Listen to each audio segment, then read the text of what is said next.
اور ابھی آپ کو یہ بتائیں کہ وزیر اعظم شہباز شریف بحرین کے 2 روزہ دورے پر روانہ ہو گئے ہیں۔ نائب وزیر اعظم، وزیر خارجہ اسحاق ڈار، وفاقی وزراء اور سینئر افسران بھی وفد میں شامل ہیں۔ دورے کے دوران وزیر اعظم بحرین کے بادشاہ حمد بن عیسیٰ الخلیفہ، ولی عہد وزیر اعظم شہزادہ سلمان بن حمد الخلیفہ اور بحرین کے نائب وزیر اعظم شیخ خالد بن عبداللہ الخلیفہ کے ساتھ اعلیٰ سطح کی ملاقاتیں کریں گے۔ وزیر اعظم کا سرکاری دورہ مملکت بحرین کے ساتھ پاکستان کے دیرینہ خوشگوار تعلقات کی نشاندہی کرتا ہے۔ دورے سے روایتی خوشگوار تعلقات کو تقویت ملے گی، شراکت داری کی نئی راہیں متعین ہوں گی اور عوام سے عوام کے روابط کو گہرا کیا جائے گا۔ اور ابھی آپ کو یہ بتائیں کہ وزیر اعظم شہباز شریف بحرین کے 2 روزہ دورے پر روانہ ہو گئے ہیں۔ نائب وزیر اعظم، وزیر خارجہ اسحاق ڈار، وفاقی وزراء اور سینئر افسران بھی وفد میں شامل ہیں۔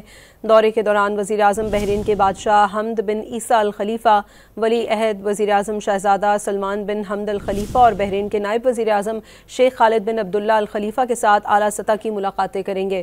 وزیر اعظم کا سرکاری دورہ مملکت بحرین کے ساتھ پاکستان کے دیرینہ خوشگوار تعلقات کی نشاندہی کرتا ہے۔ دورے سے روایتی خوشگوار تعلقات کو تقویت ملے گی، شراکت داری کی نئی راہیں متعین ہوں گی اور عوام سے عوام کے روابط کو گہرا کیا جائے گا۔